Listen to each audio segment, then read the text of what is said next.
Querida igreja, nós queremos saudar a todos com a paz do Senhor Jesus Cristo. A você também que está nos vendo, nos ouvindo, está dando aí a audiência a esse programa de Escola Bíblica Dominical.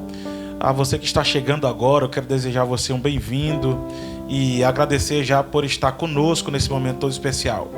Hoje, muito especialmente, estaremos ministrando a lição de número 2 da Escola Bíblica Dominical, dia 12 de abril de 2020, que vem com o tema A Sublimidade das Bênçãos Espirituais em Cristo Jesus.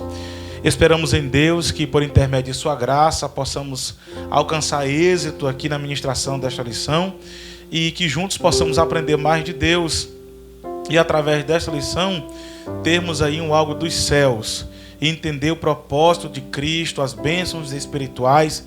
Essa lição está recheada de muita coisa boa.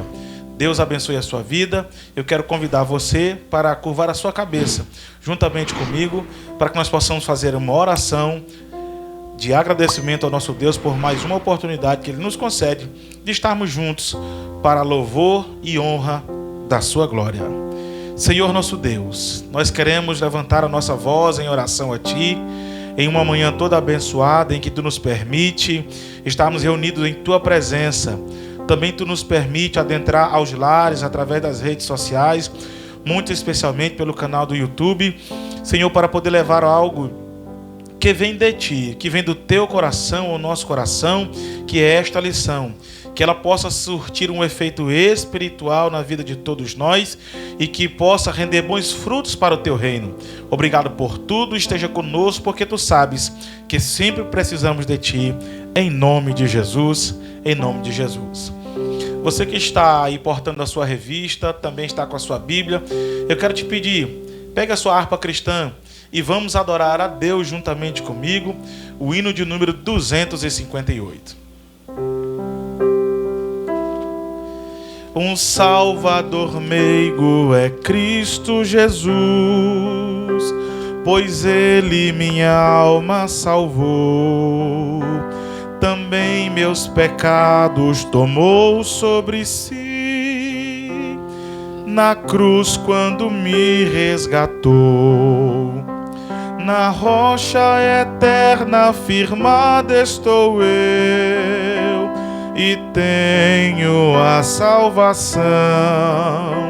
Me esconde Jesus Cristo no manto seu, velando-me com sua mão, velando-me com sua mão.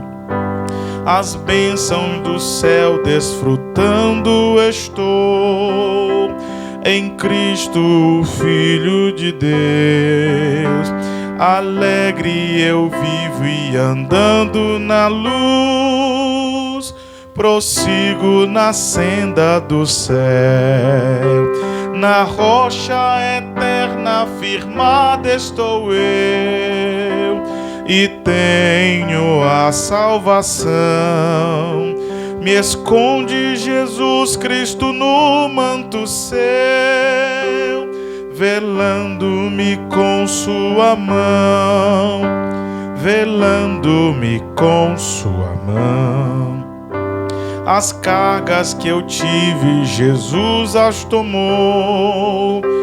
Agora liberto estou. A graça me basta que Cristo me deu. Assim para o céu presto eu vou. Na rocha eterna firmada estou eu, e tenho a salvação. Esconde Jesus Cristo no manto seu, velando-me com sua mão, velando-me com sua mão.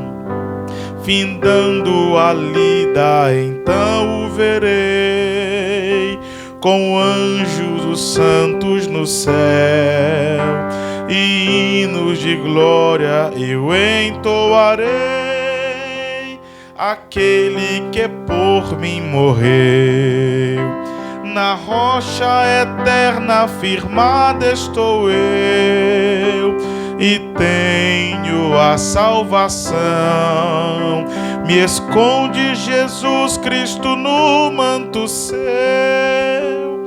velando-me com sua mão, velando-me com sua mão. Meus amados irmãos, já tendo adorado a Deus com o hino devocional da nossa harpa cristã, eu quero convidar você a abrir a sua revista para que possamos dar início ao nosso estudo da manhã desse dia. Antes, eu quero fazer menção do nosso convidado desta manhã. Está aqui conosco nos nossos estúdios, o presbítero Eric. Ele é um dos professores da Escola Bíblica Dominical aqui do Templo Central, é presbítero dessa igreja e nos dá a honra de poder estar conosco. Que Deus possa nos usar muito na manhã desse dia, com graça, para que os nossos telespectadores possam aprender junto conosco aquilo que Deus tem colocado em nosso coração. Meus irmãos, lição de número 2, 12 de abril de 2020, nós temos uma proposta muito interessante, que é a sublimidade das bênçãos espirituais em Cristo Jesus. O textuário nos diz assim: bendito o Deus e Pai de nosso Senhor Jesus Cristo, o qual nos abençoou com todas as bênçãos espirituais nos lugares celestiais em Cristo. Está lá em Efésios, capítulo de número 1 e o versículo de número 3. A verdade prática nos diz: Deus nos elegeu em Cristo antes da fundação do mundo para que desfrutássemos das bênçãos espirituais. Glória ao nome do Senhor Jesus. Eu quero convidar você para juntos fazermos a leitura bíblica em classe, que está lá no livro de Efésios, capítulo de número 1. Nós leremos o versículo de número 3 e o versículo de número 4, logo após, versículo de número 9 ao versículo de número 14. A você que ainda não tem a sua revista em mãos, quiser nos acompanhar nessa leitura bíblica em classe, vá ao livro de Efésios, capítulo de número 1, versículo de número 3 e o 4, logo após, versículo de número 9 até o versículo de número 14, e diz-nos assim a palavra de Deus: bendito o Deus e Pai de nosso Senhor Jesus Cristo, o qual nos abençoou com todas as bênçãos espirituais nos lugares celestiais em Cristo. Versículo 4. Como também nos elegeu nele antes da fundação do mundo, para que fôssemos santos e irrepreensíveis diante dele em amor.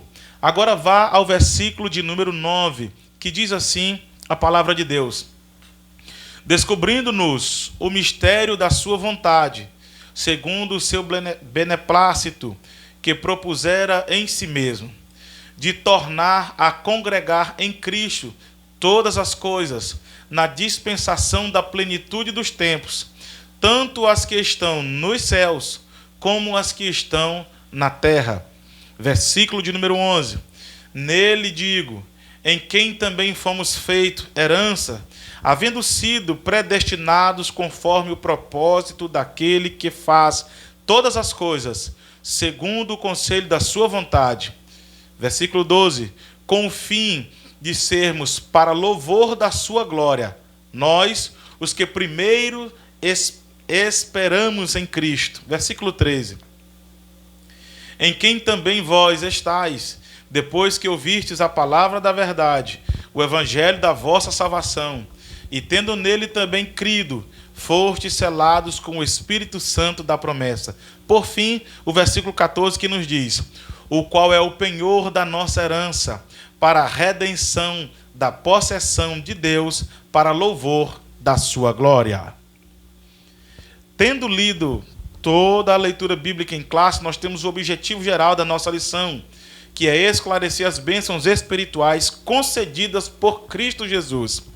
E os objetivos específicos da nossa lição é, número 1, refletir a respeito da nossa nova posição em Cristo Jesus.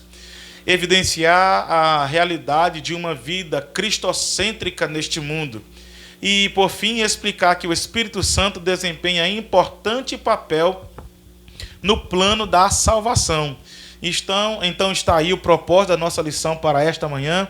Fique ligado que nós estaremos, a partir de agora, comentando toda essa lição Que Deus possa nos dar graça e abençoar todos nós, que o seu coração possa estar aberto para receber a palavra de Deus.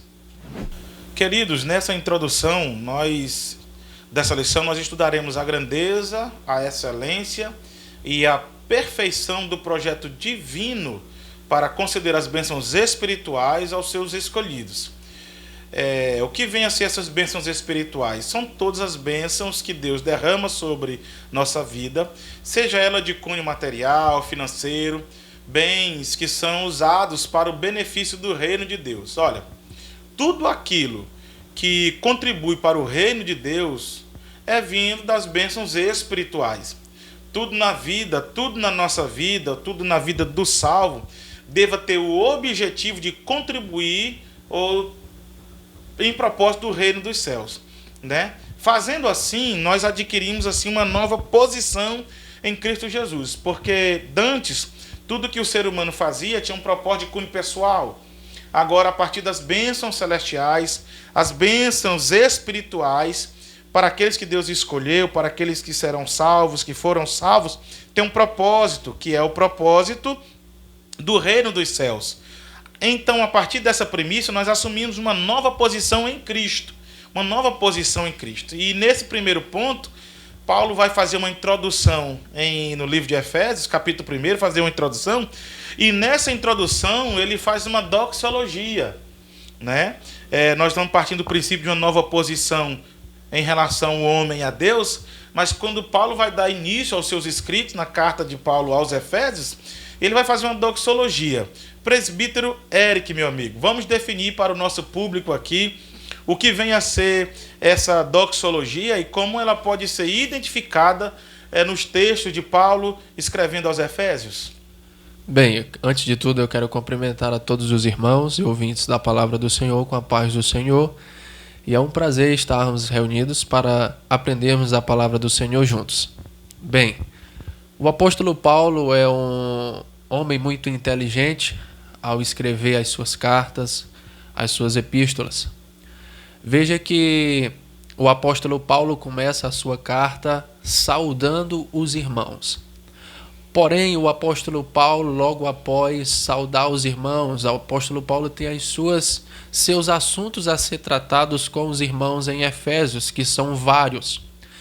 Veja que o apóstolo Paulo, meus amados, no capítulo de número 1, você que está com a sua Bíblia aberta, capítulo de número 1 e versículo de número 3, o apóstolo Paulo vai fazer uma doxologia.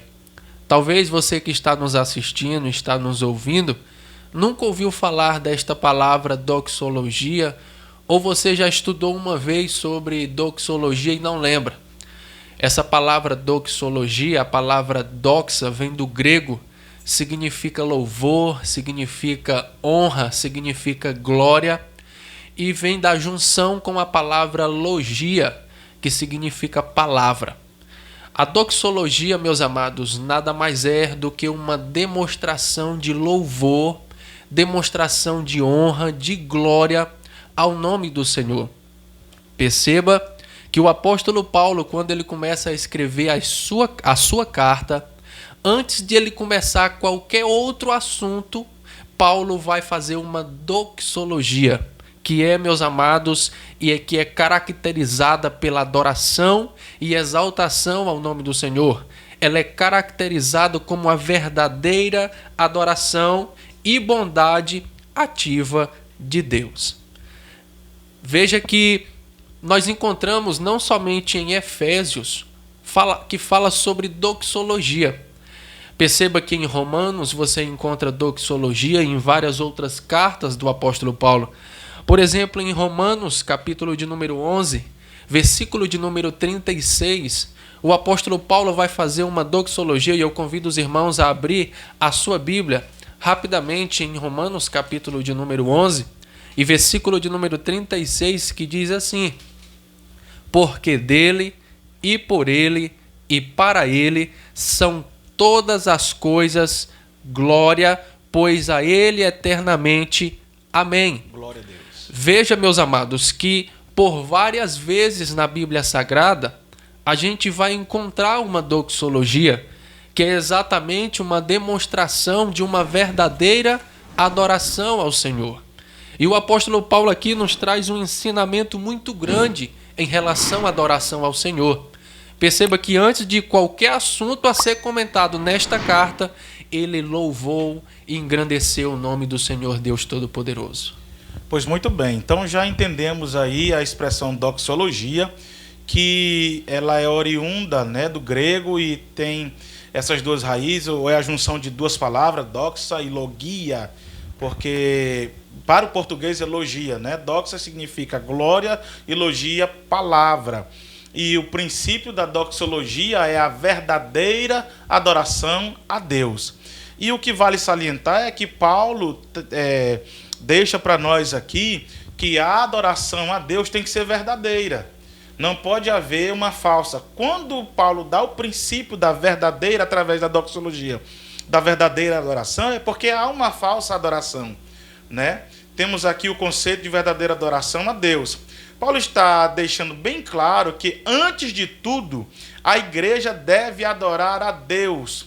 Como igreja, tudo que fazemos visa adorar a Deus. Que coisa maravilhosa! Mas no conceito está identificado verdadeira adoração. E significa dizer que há uma falsa adoração. Veja que quando Jesus lá está em Samaria, com a mulher samaritana, há um conceito ali que aquela mulher pergunta para Jesus Cristo: olha, os nossos pais adoraram aqui, vocês adoram ali. E há uma confusão sobre aonde deve ser adorado e o que deve ser adorado. Jesus vai revelar, rasgar os tempos, vai fazer uma revelação extraordinária, que haveria um dia, presbítero Eric, que nem nesse lugar e nem naquele lugar, mas todos estaríamos congregados em um local só, adorando ao verdadeiro Deus, Glória que é a Deus. Pai. Glória ao nome do Senhor. E para a gente fechar essa questão da doxologia, é o seguinte: se há a verdadeira, também há a falsa. Eu espero que você, como igreja, que mesmo estando em sua casa, nesses dias que nós estamos vivendo de reclusão social, deva estar fazendo a sua verdadeira adoração a Deus. E que verdadeira adoração a Deus é essa? Uma adoração que chegue ao coração do Pai, que mova o coração do Pai. Não é aquela adoração que você, quando se encontra com o Pai, ao invés de adorá-lo, bendizê-lo, enaltecê-lo, veja o que foi lido aqui em Romanos, né? Capítulo de número 11, versículo de número 36. Olha o que é que Paulo está dizendo. Porque dele e por ele e para ele são todas as coisas. Glória, pois, a ele eternamente e amém. Então que nós possamos adorar a Deus em espírito e em verdade. Presbítero Eric. Um ponto a se destacar, amado pastor Edequiel, é que na Bíblia Sagrada a gente não encontra só nas cartas paulinas doxologia.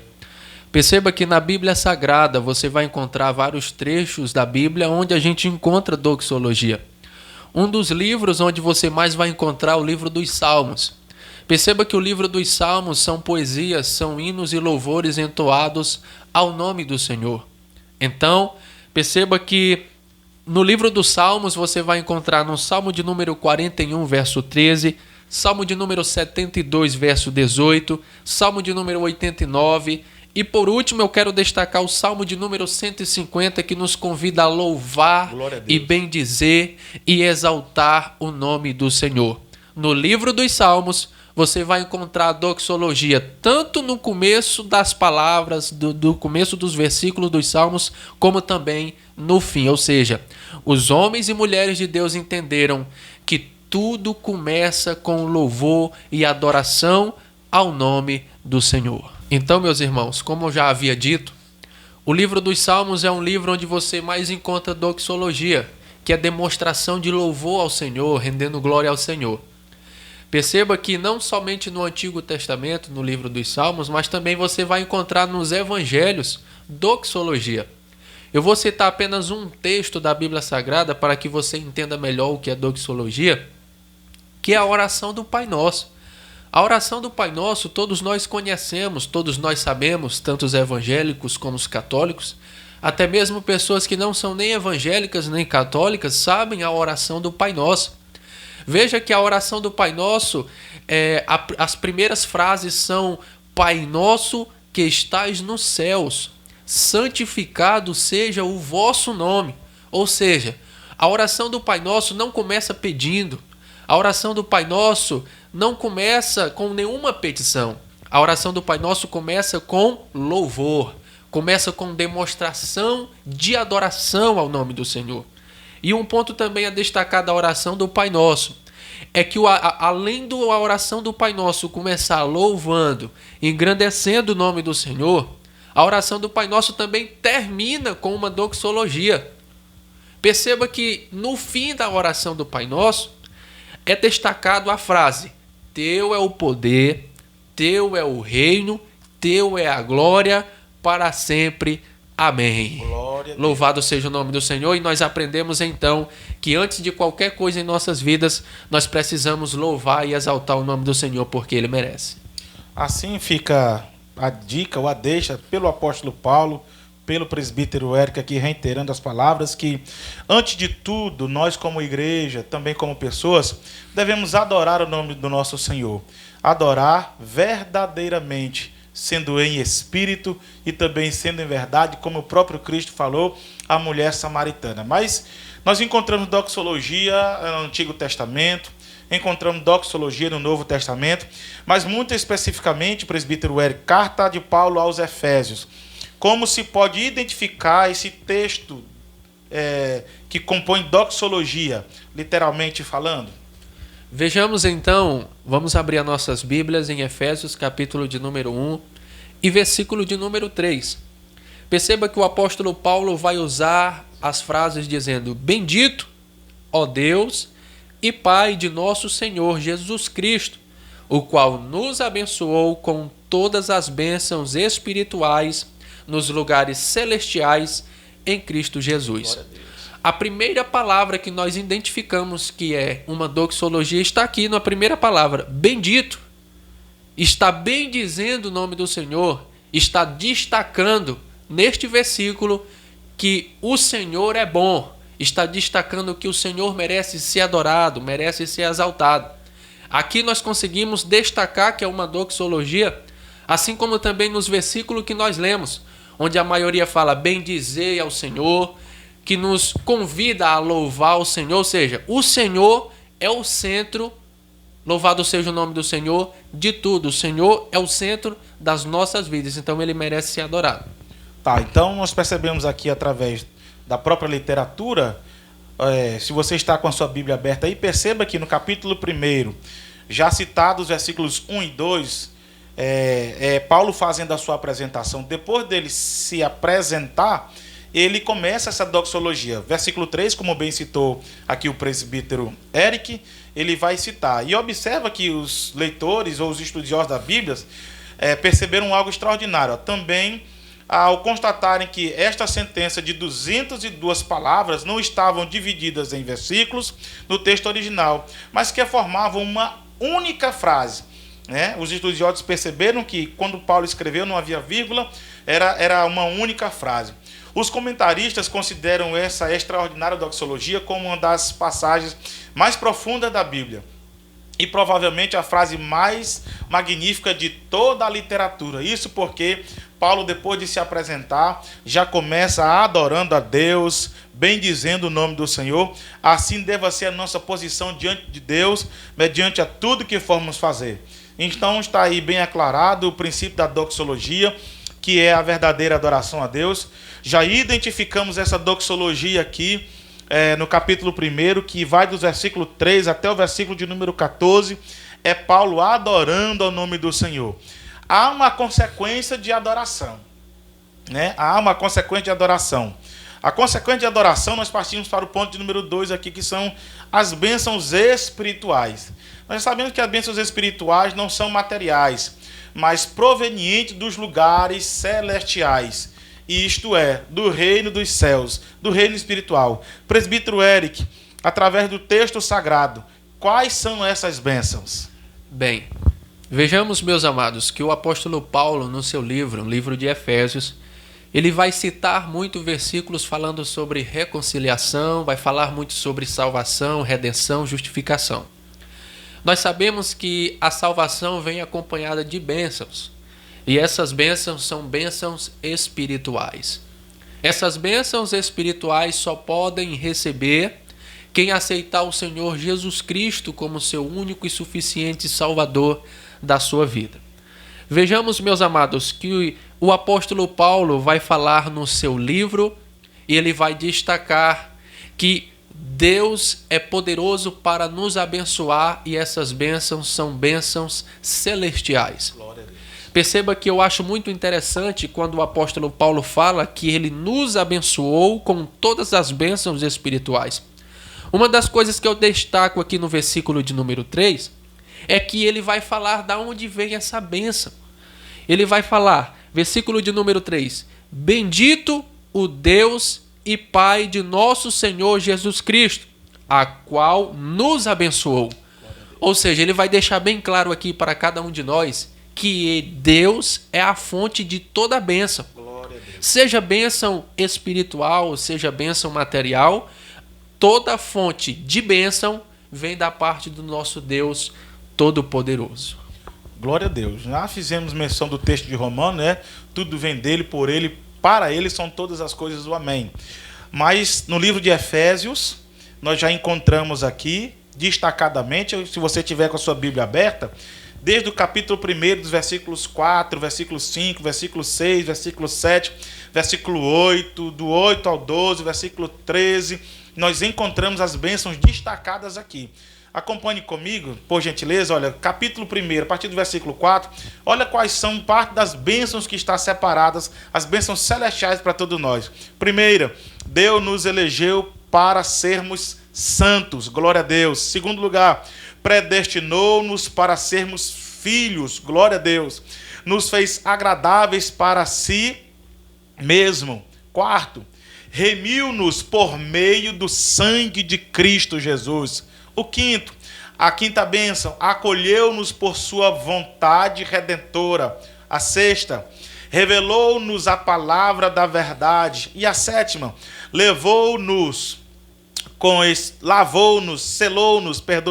selou-nos com o Espírito Santo da promessa. E oitavo lugar, garantiu a validade da promessa. Vejam, e já mencionado aqui pelo presbítero Eric com muita clara evidência, que estas bênçãos vêm de Deus. É propósito de Deus abençoar a minha vida e a tua vida com todas essas bênçãos aqui elencadas, estas vêm do céu. Mas o importante salientar aqui, e para a gente fechar esse ponto aqui, das bênçãos, que elas vêm de Deus por intermédio da salvação em Cristo Jesus. Eu estou dizendo para você que está me assistindo agora, quer adquirir todas essas bênçãos, só Jesus pode, só por intermédio de Cristo, que nós receberemos todas essas bênçãos. Então, sabemos que só através de Cristo, através da sua obra redentora na cruz, que nós temos direito a todas essas bênçãos aqui elencadas. Essas bênçãos nos levam a exclamar como Paulo exclamou, meus irmãos. Bendito o Deus e Pai. É por isso que nós adoramos e devemos adorar a Deus. Por tudo que dele já recebemos, ele nos remiu, nos fez filho, nos santifica. Tudo isso por intermédio da obra de Cristo, a obra redentora na cruz do Calvário. Então nos dá aquela alegria em nosso espírito de afirmar, como Paulo no versículo 3 do capítulo 1, bendito Deus e Pai do nosso Senhor Jesus Cristo. Pois muito bem, presbítero Eric, tomada posse dessas bênçãos, um homem agora passa a ter uma nova condição, uma nova posição, né? Então, o que nós podemos falar ao nosso público que está nos vendo, aos nossos telespectadores que estão chegando aí, seja bem-vindo. Qual é essa nova condição agora que o ser humano, depois dessas bênçãos, adquire? Vejamos, meus amados, que o próximo tópico da lição vai falar sobre uma nova condição. Eu já citei aqui, já falei várias vezes, que o apóstolo Paulo, quando escreve essa carta, ele vai destacar várias vezes sobre justificação, sobre salvação, sobre redenção, sobre mudança de vida e sobre quem nós éramos e quem nós somos.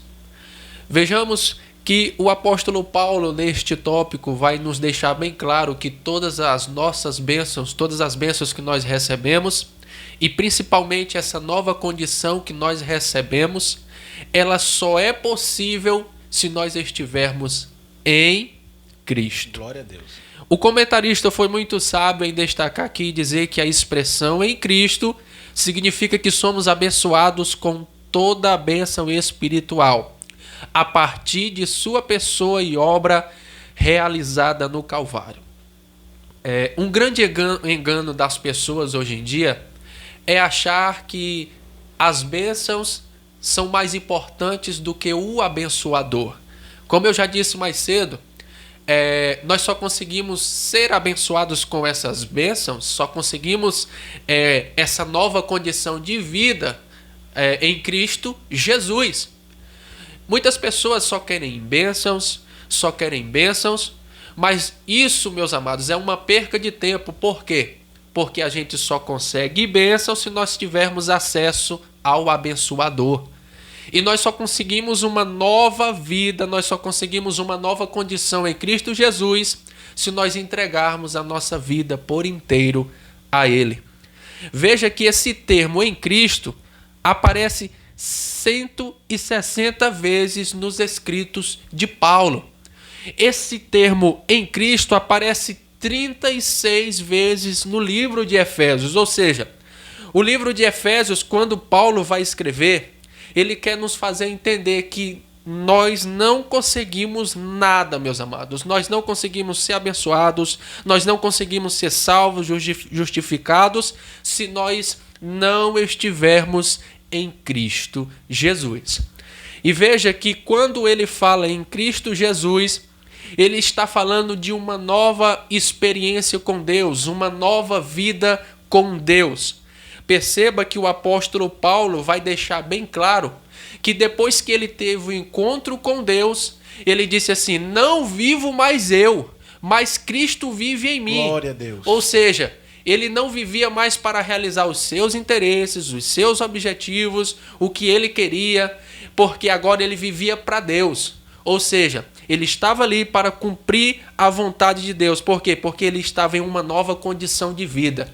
Ele era uma nova pessoa, ele era uma nova criatura. E não é à toa que a Bíblia Sagrada nos diz que quem está em Cristo, nova criatura é, e as coisas velhas se passaram. Ou seja, meu irmão, você é uma nova criatura. Tudo que ficou para trás, foi esquecido. Hoje você é uma nova criatura, uma nova pessoa. Jesus te salvou e te lavou com o seu precioso sangue. Glória ao nome do Senhor Jesus. Então, está bem aclarado. Isso significa dizer que se nós temos uma condição nova agora, nós tínhamos uma condição anterior. Eu gostaria que você abrisse a sua Bíblia, Romanos capítulo de número 5 e o versículo de número 12, para você perceber qual era a nossa antiga condição. A Bíblia nos diz assim, acompanhe comigo, por favor. Pelo que, como por um homem entrou o pecado no mundo, e pelo pecado a morte, assim também a morte passou a todos os homens. Por isso que todos pecaram. A nossa antiga condição era uma condição de pecadores.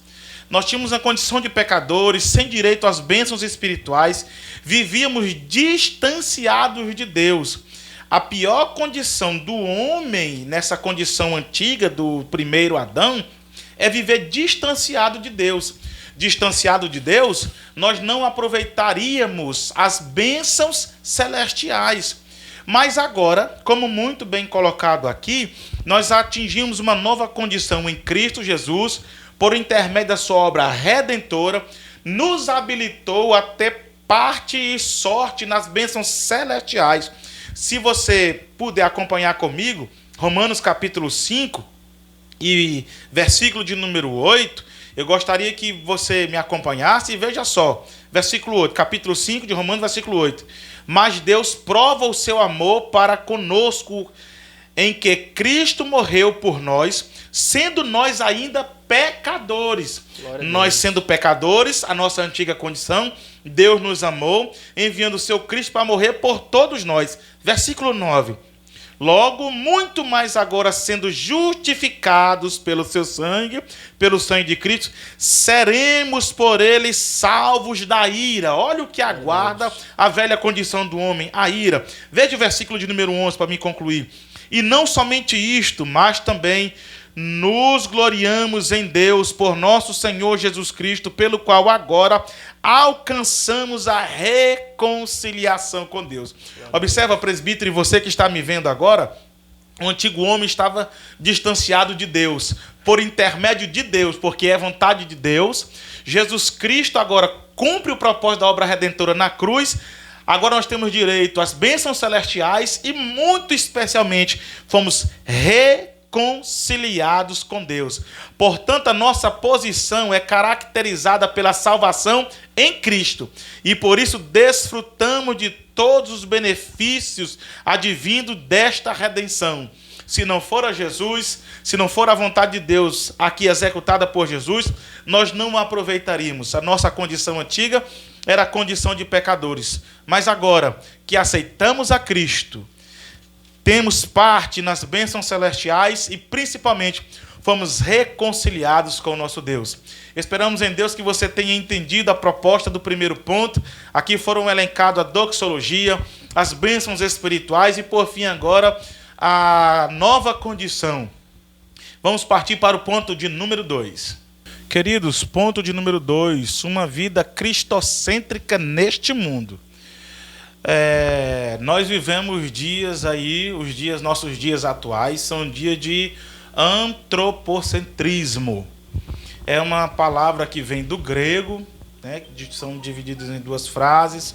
Antropos, que é homem, e centrismo, que é centro. O homem no centro. O homem está sendo colocado no centro como referencial de todas as coisas. Segundo a carta de Paulo aos Efésios, Cristo deve ser esse ponto central de todas as coisas. Ele coloca aqui Cristo como cabeça da igreja e por aí vai. E nós vivemos dias tão difíceis que quando o homem é o centro de todas as coisas e faz o seu querer e a sua vontade, perceba que o mundo vai de mal a pior. Mas estamos sendo aconselhados, segundo Paulo, na carta aos Efésios, que Cristo deve ser o cabeça, não só da igreja, mas o cabeça de todo o nosso querer e o centro de toda a nossa vontade. A Bíblia, e no primeiro capítulo aqui de Efésios, nós encontramos a seguinte frase: descobrindo-nos o mistério da sua vontade, capítulo 1, versículo 9, sinaliza a revelação de um mistério que estava oculto aos santos. Presbítero Eric, que revelação é essa e que mistério é esse que foi revelado ou será revelado aos santos? Glória a Deus.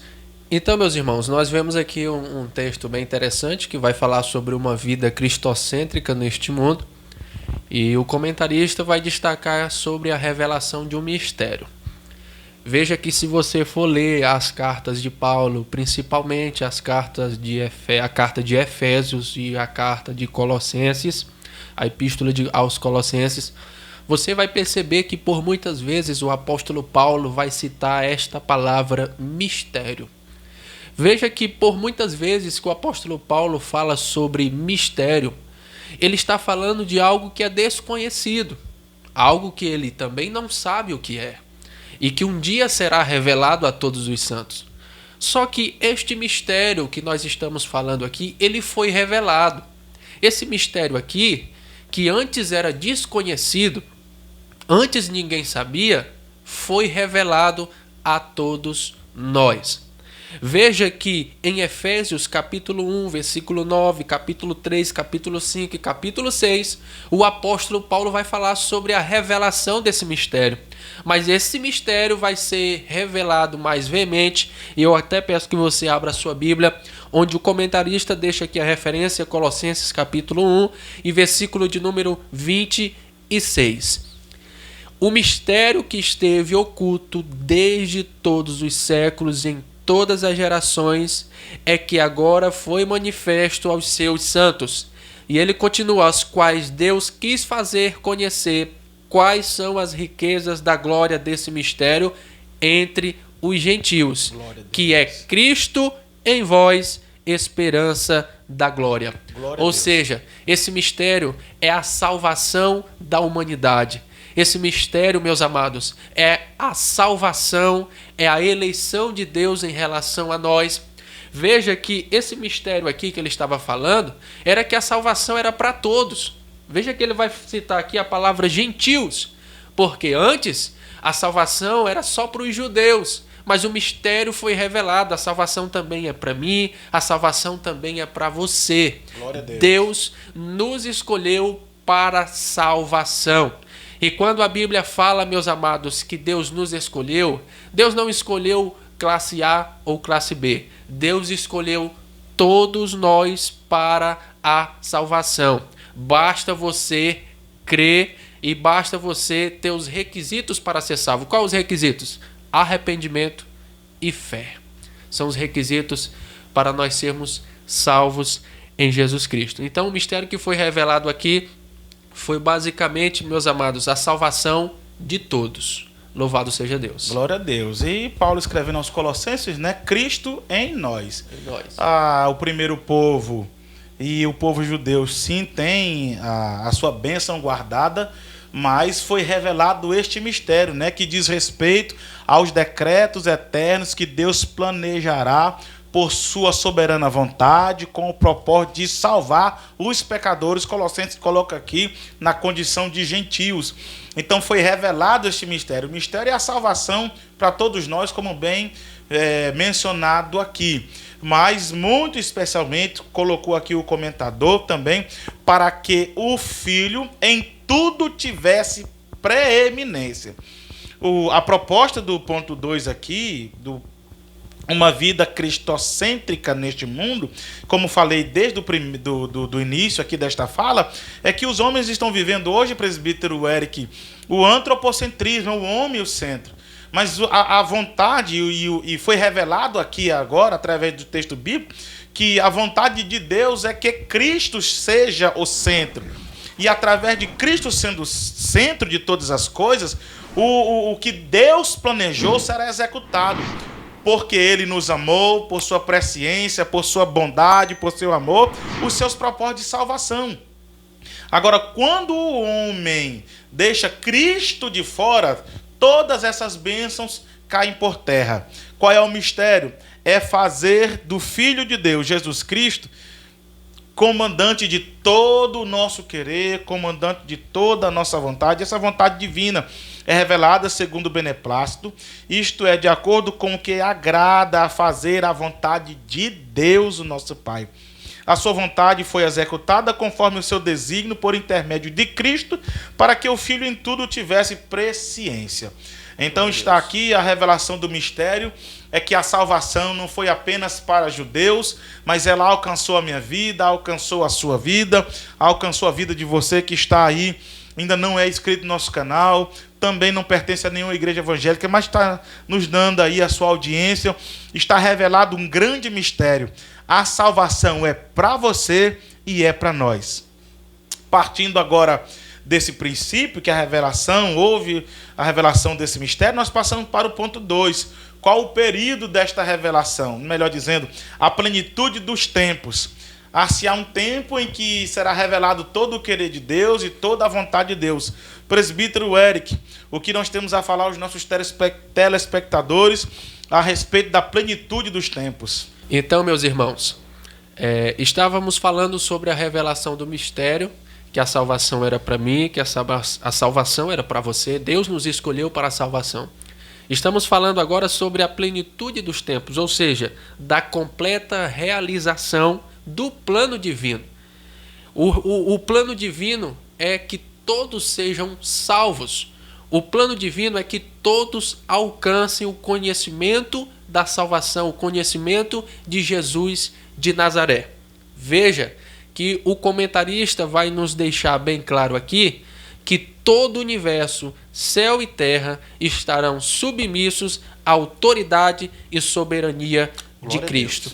Ou seja, em Efésios, capítulo de número 1 e versículo de número 21, eu peço que você abra a sua Bíblia. A Bíblia diz assim, acima de todo principado e poder e potestade e domínio e de todo nome que se nomeia, não só neste século, mas também no vindouro. Aqui, meus amados, está falando de Cristo como o cabeça, ou seja, Cristo como o Rei, Cristo como aquele que manda em tudo e em todos. Porém, o apóstolo Paulo foi bem sábio em destacar aqui, não só neste século, mas também no vindouro. Ou seja, Jesus ele é o cabeça da igreja no presente, porém, no futuro Jesus será o cabeça do universo, ou seja, mandará em tudo e em todos. Glória ao nome do Senhor. Então nós já estamos aprendendo aqui que a plenitude dos tempos. Paulo revela que o plano divino é fazer convergir em Cristo todas as coisas. Entendemos aqui que tudo está congregado em Cristo, tanto na terra como no céu. Todo o universo, céu e terra, estarão submissas à autoridade e soberania de Cristo. Eu gostaria que você abrisse a sua Bíblia conosco aí, Romanos, por favor. Eu sei que você já está com a sua Bíblia aberta. Conhecimento bíblico não faz mal a ninguém. Capítulo 12, melhor dizendo, capítulo 14 e o versículo de número 11. Olha o que diz o texto. Porque está escrito, pela minha vida, diz o Senhor, todo joelho se dobrará diante de mim, e toda língua confessará a Deus. Oh, glória! Glória ao nome do Senhor Jesus. Neste sentido, a ruptura provocada pelo pecado de Adão é restaurada completamente em Cristo. Então veja que quando chegar a plenitude dos tempos, assim como diz o hino, né? O céu e terra e a sua grei estarão diante do Senhor Jesus Cristo. O escritor romano nos revela isso. E muito especialmente agora, essa primeira natureza, a natureza de Adão, que é a natureza pecaminosa, agora vai sair de cena. Como nós estamos congregados em Cristo, que é o segundo Adão, seremos santificados perante Deus, reconciliados perante Deus na plenitude dos tempos. E já agora, né? Mas iremos alcançar a plenitude dos tempos por intermédio de Cristo. Agora, ouça bem. Essa declaração não tem conotação universalista. Escute bem. A ideia é que, no fim, todos serão salvos. Essa é uma ideia universalista, que todos serão salvos. Mas que, finalmente, tudo será. A ideia é esta, que, finalmente, tudo será como Deus planejou. Cristo, o cabeça da igreja e do universo. Porque há uma ideia universalista aí em relação ao texto sagrado, é que no fim todo mundo vai ser salvo. Mas a proposta aqui, com relação a Cristo, a plenitude dos tempos, é que chegará o tempo que, segundo Paulo escreveu aqui, é que, porque está escrito, que todo joelho e toda língua confessará que só o Senhor é Deus. Isto não, e muito especialmente, eu quero que você entenda que isso não acontecerá, colocado aqui pelo nosso comentador, não acontecerá no nosso tempo, no tempo dos homens, no tempo Cronos. Isso acontecerá no tempo Kairos, que é o tempo de Deus, que previamente determinou todas as coisas para que estejam sobre o domínio de Cristo. O que nós estamos dizendo aqui, meu querido amigo, meu querido ouvinte, é que dar-se-á um dia e chegará um tempo que o Senhor Jesus Cristo assumirá o comando de tudo que tem nos céus e na terra e debaixo da terra. Na plenitude do tempo, é um tempo vindouro, quando se completar os tempos, o Senhor Jesus Cristo, vou usar a expressão bíblica, reinará de mar a mar e o seu reinado não terá fim. Glória ao nome do Senhor Jesus Cristo. Eu quero que você faça parte desse povo que estará congregado com Cristo. Nós estamos ensinando a você aqui nesta manhã que esta bênção de congregar com Cristo vem através de você reconhecer o sacrifício de Cristo lá no Calvário, reconhecendo pela fé, aceitando esse sacrifício. Aceitando esse sacrifício, você terá direito a todas as bênçãos celestiais. E, por fim, na plenitude dos tempos, estará sendo abençoado pelo nosso Deus. Pois muito bem, dada a sentença da plenitude dos tempos, e este não acontecerá nem no meu tempo, e nem no seu tempo, será no tempo de Deus, para que homem nenhum se glorie, nós partimos para o ponto 3 agora, né? E isso vai servir para louvor e glória do nosso Deus. Tudo foi feito para louvor e glória do nosso Deus. Então partimos agora para o ponto 3 para encerrar, né? Aqui essa proposta que é do ponto de número 2, uma vida cristocêntrica neste mundo. Já entendemos que haverá a plenitude dos tempos, onde Cristo vai reinar sobre tudo e sobre todos. Entendemos aqui que nós precisamos fazer parte, estar congregados em Cristo, né? Que é a revelação desse mistério. E tudo isso foi feito para louvor e glória do nosso Deus. Quando pensamos na expressão louvor de sua glória, pensamos que tudo que Deus fez foi para louvor da sua glória. Tudo que Deus projetou, tudo que Deus fez, projeto de salvação, foi para louvor e glória do seu nome. Veja só, o propósito da eleição, louvor e glória do seu nome. Pois tudo que temos, tudo que somos e tudo que fazemos vem de Deus, pois começa na sua vontade e conclui na glorificação do seu nome. Então, tudo que eu e você formos fazer, seja para a glória de Deus. Paulo escreve, quer comais, quer bebais, tudo que for fazer, faça para a glória de Deus, tá bom? Fica a dica aí, você que está vivendo em dias tão difíceis, mas isso não impede de glorificar a Deus. Dentro da sua casa, com a sua família, tire um momento, faça o seu devocional, glorifique o nome do Senhor e agradeça a Ele por toda a sorte e bênção alcançada e muito especialmente a bênção toda especial que o Senhor nos deu, que é a salvação em Cristo Jesus. Presbítero Eric, e finalizando o ponto 2, partindo para o terceiro ponto, o Espírito Santo, penhor da nossa herança. Eita glória! Glória a Deus. O Espírito Santo desempenha um importante papel no plano de salvação idealizado por Deus. Vamos definir para os nossos telespectadores aqui o que vem a ser penhor, para que nós possamos entender qual o papel do Espírito Santo aí como penhor da nossa herança. Então, meus amados, vamos falar agora de um terceira pessoa da Trindade, que é o Espírito Santo de Deus. Quando nós falamos do Espírito Santo de Deus, falamos de um assunto bem interessante. Todos nós somos acostumados a adorar o nome do Senhor, chamar pelo Espírito Santo de Deus e tudo mais.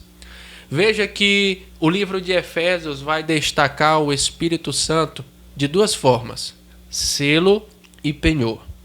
Veja que o Espírito Santo também é conhecido aqui no livro de Efésios, que é até no capítulo de número 1, versículo de número 13, e vai dizer que o Espírito Santo é o Espírito da promessa. Veja que o Espírito Santo foi uma grande promessa, tanto no Antigo Testamento como também no Novo. A gente encontra em Isaías, capítulo 32 e versículo 15, se você quiser abrir na sua casa, uma profecia do Espírito Santo. E por que não falar da profecia mais conhecida em Joel capítulo 2 e versículo de número 28, onde Deus promete que derramaria o seu Espírito, que enviaria o seu Espírito. E nós vemos nos evangelhos, quando Jesus ainda estava no seu ministério, prometeu um Consolador. Ele disse que ia subir aos céus, ele disse, meus amados, que iria, porém não iria nos deixar só, e nos enviou este Consolador. E o apóstolo Paulo, meus amados, vai usar a expressão que o Espírito Santo, ele é o selo. E o comentarista vai deixar claro aqui, dizendo que aquele que ouve a palavra de Deus, o evangelho da salvação, e que por meio da fé se rende a Cristo, recebe o selo do Espírito Santo no momento da conversão. Glória a Deus. Um ponto a se destacar aqui, meus amados, é que este selo não acontece no batismo do Espírito Santo, como muitas pessoas acreditam ou pregam aí fora. O selo do Espírito Santo, a partir do momento que você aceita Jesus como seu único e suficiente Salvador, você é selado por Cristo. Esse selo, meus amados, ele era usado antigamente como sinal de propriedade, como sinal de posse. O selo indicava de quem era a propriedade deste objeto ou algo. Veja que antigamente os escravos eram selados e os senhores desses escravos conheciam quem eram os seus donos pelos selos que eles eram marcados. Veja que ao conceder o Espírito Santo,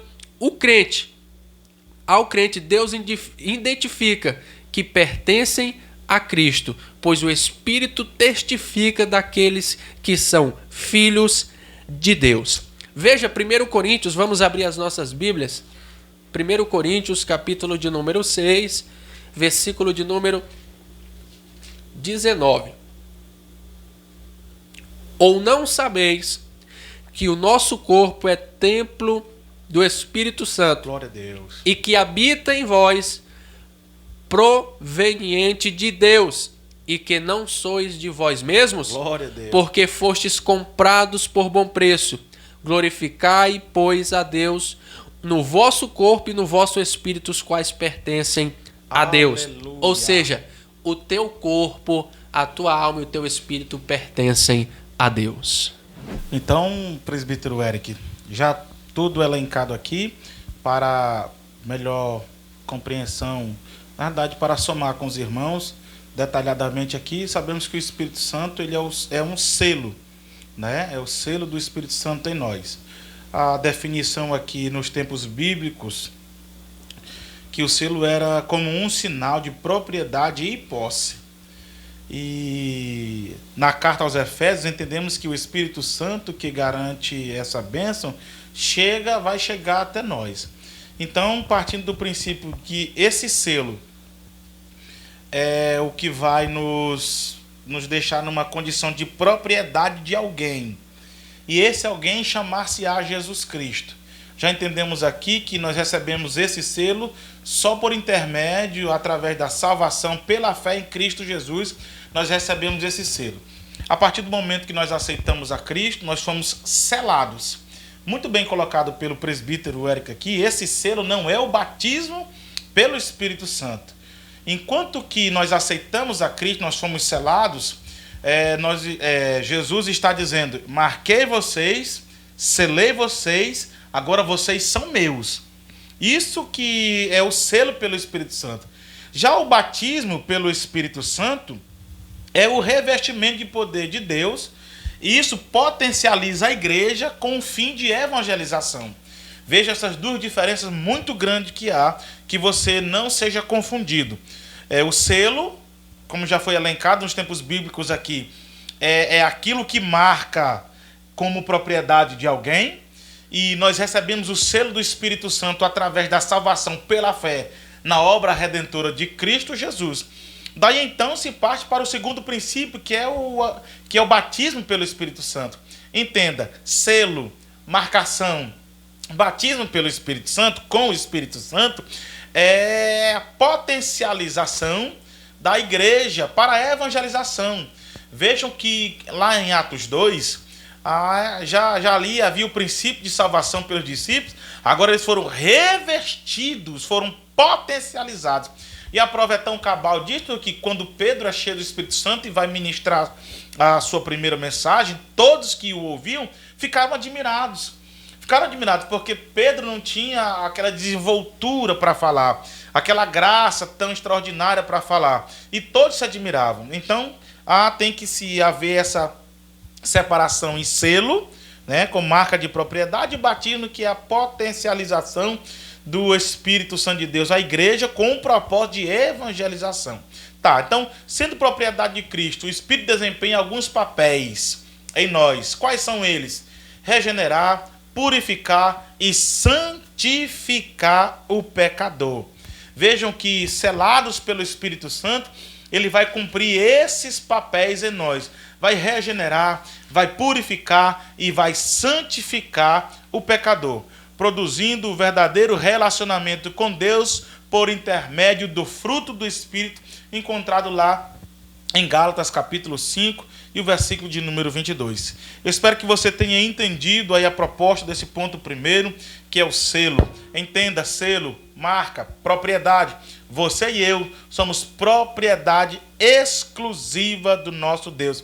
Selado pelo Espírito Santo, ele vai cumprir o seu propósito, regenerar, purificar e santificar o pecador, para que possamos chegar santos na presença do nosso Deus. Por fim, o ponto de número 2, né? O penhor da nossa herança.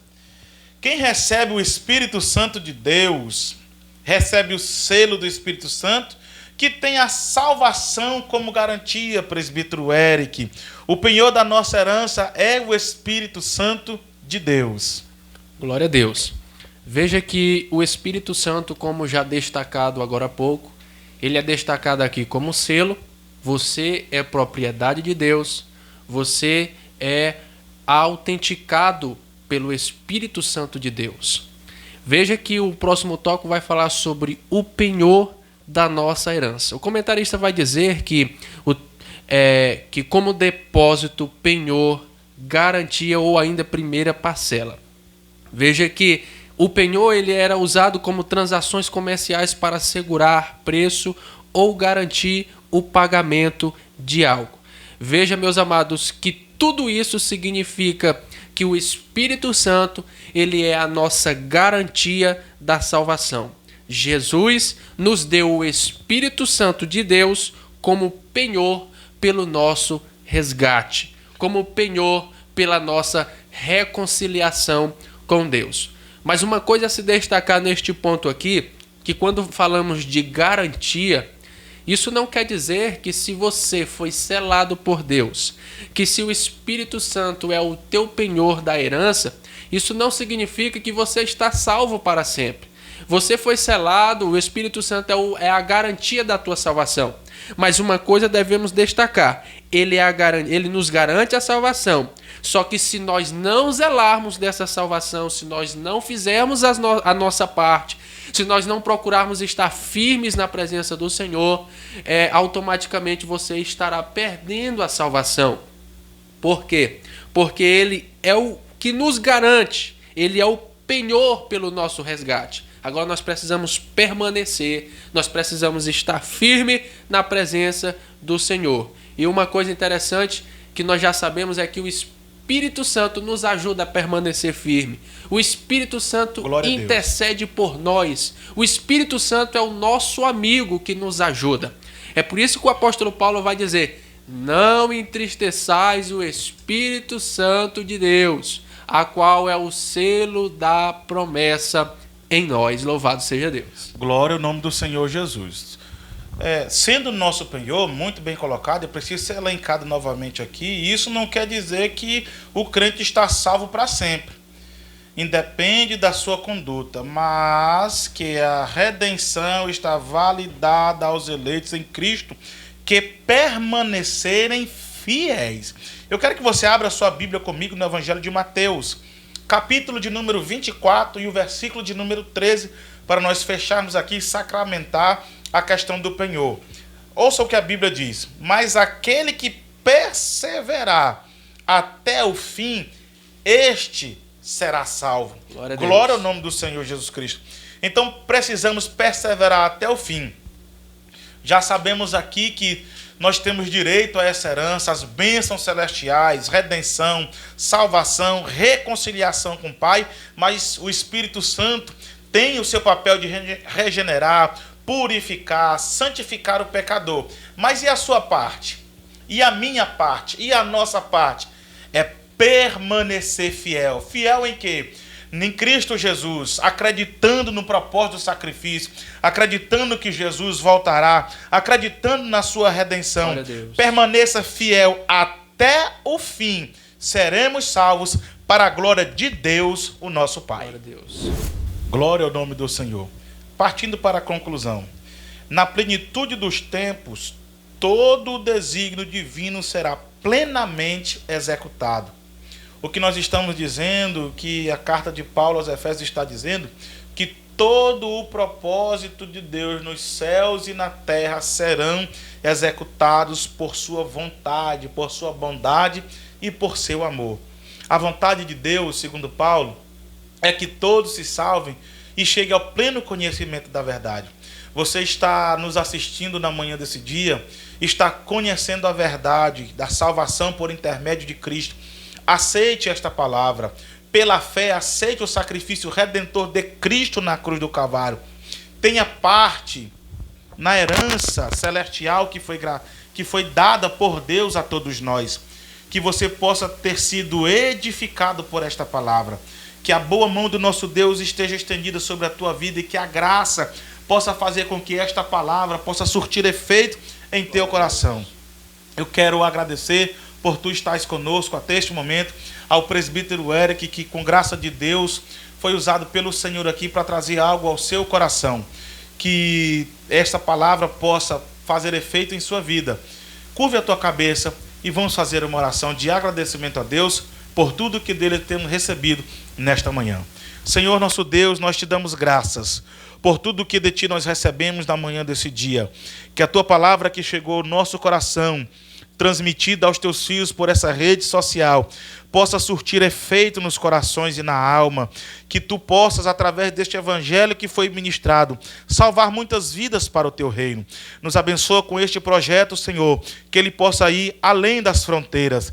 Nos dá da tua graça, sabedoria e conhecimento para continuar levando o teu querer e a tua vontade aos lares, para a glória do teu nome, em nome de Jesus. Amém. Muito obrigado a você, telespectador, que está nos acompanhando neste momento EBD. Que a boa mão do nosso Deus esteja estendida sobre a tua vida. Continue nos ajudando. Se inscreva nesse canal, dê um like, dê um joinha aí e ajude esta mensagem, esta palavra, esse estudo chegar ao maior número de pessoas possíveis. Seja conosco, missionário da internet. Que Deus te abençoe, em nome de Jesus. Amém.